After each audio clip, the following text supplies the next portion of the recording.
नमस्कार। आज आमे चलंतु साइक्लिंग दुनियार गोटे बहुत गुरुत्वपूर्ण दिग विषय कथा हेबा माने यूनियन साइक्लिस्ट इंटरनेशनल जहाकू आमे यूसीआई कहूचे आउ तांकर अंतर्जातीय कमिशनर मानक विषय। हाँ नमस्कार। यही कमिसार माने बुझिले जेकोसी बड़ यूसीआई इवेंटर सफलता पाई बहुत जरूरी। आउ आज आम पाखरे अच्छे यूसीआई रा निजर कमिशनरंक आचरण संहिता बा कोड ऑफ कंडक्ट डॉक्यूमेंट। तेबे एटाकू नेई आमे आलोचना करिबा जे एमानंक कामरे केमिति श्रृंखला निष्ठा और विश्वास बजाय रखा जाए। एकदम यही आचरण संहिता केवल किछि नियमर तालिका नुहे, यह गोटे प्रकार वृत्तिगत दर्शन जहाँ सेमानंकु गाइड करे। अच्छा, तेबे आरंभरू ही जानिबाकू चाहिबी एई संहिताकू मानिबा केतेटा बाध्यतामूलक, माने जदि केही न मानंती। देखंतु एटा पूरापूरी बाध्यतामूलक। सबु कमिसारंकु यूसीआई रो सबु नियम आ विशेष करी तांकर कोड ऑफ इथिक्स मानिबाकू पड़े। एही आचरण संहिता सेई नैतिक नीतिगुड़िकर माने प्रैक्टिकल एप्लिकेशन को आहुरी स्पष्ट करे। आउ जदि केही हाँ जदि केही एहाकू उल्लंघन करंती ताहले श्रृंखलागत कार्यानुष्ठान हेबो, एमिति कि दंड भी मिली पारे। बुझिली। तेबे एहा केवल नियम कानूनर कथा नुहे, एथिरे व्यक्तिगत गुणावलीर भी किछि भूमिका अछि ना? निश्चय अछि, बहुत बड़ भूमिका अछि। कारण सेमानकु केते प्रकार लोकंक सह काम करिवाकू पड़े। आयोजक, बेले बेले बहुत उत्तेजित थिबा राइडर, चापरे थिबा टीम मैनेजर। तणु सेमानंक पाखरे चातुरी दरकार, जहाकू टैक्ट कहंती।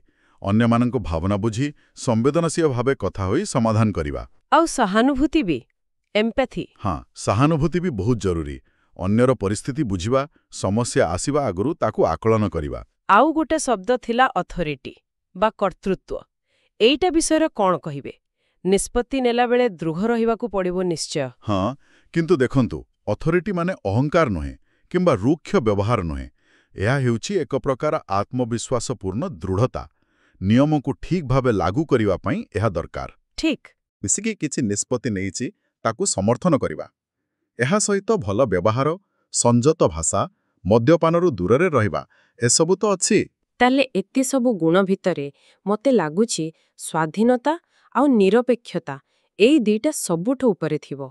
एकदम ठीक कहिले। एइटा हेउची पूरा कमिसार भूमिकार मूलदुआ।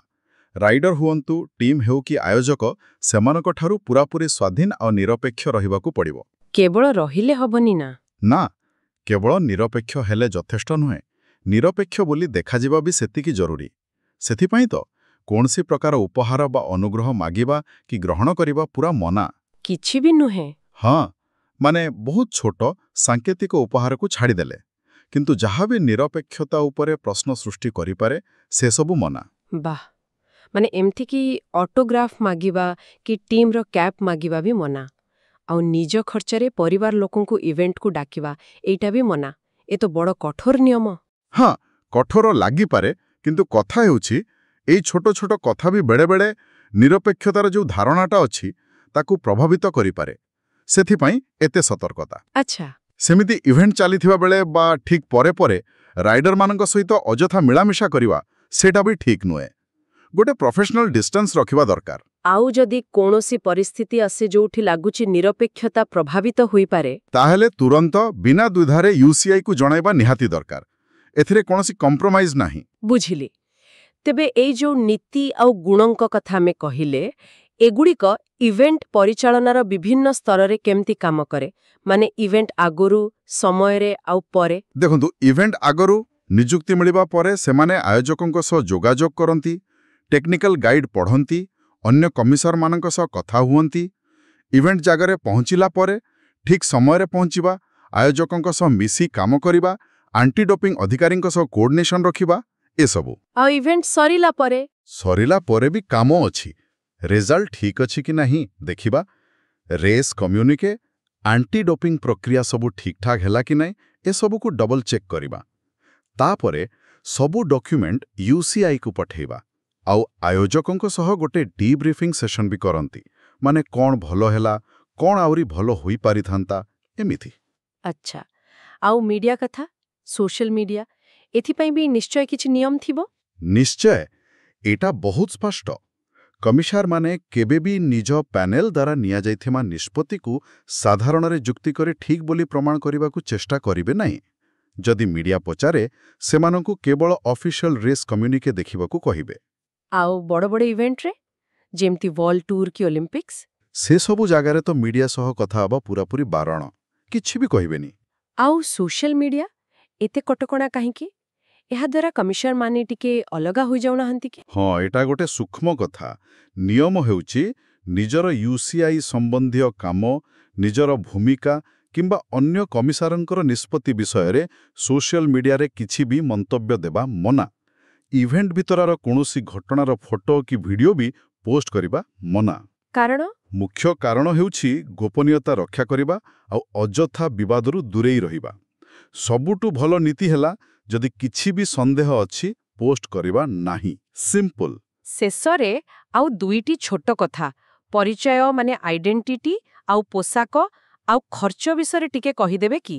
ହଁ, କମିସାରମାନେ ୟୁସିଆଇ ନାଁ ବ୍ୟବହାର କରି ନିଜର ବ୍ୟକ୍ତିଗତ ଇମେଲ କି ବିଜନେସ୍ କାର୍ଡ କରିପାରିବା ନାହିଁ।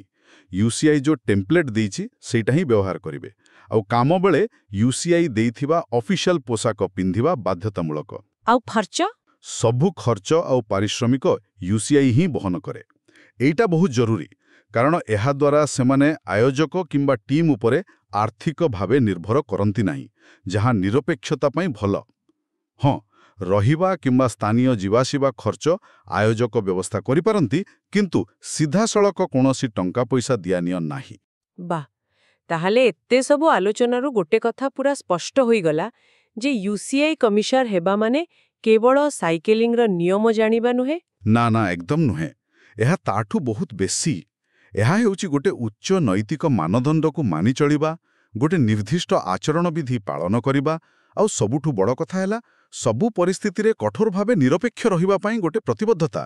ଏଇ ନିୟମଗୁଡ଼ିକ ପାଇଁ ହିଁ ସାଇକେଲିଂ ଖେଳରେ ଯେଉଁ ମହତ୍ତ୍ୱ ଆଉ ସ୍ୱଚ୍ଛତା ଅଛି, ସେଟା ବଜାୟ ରହେ।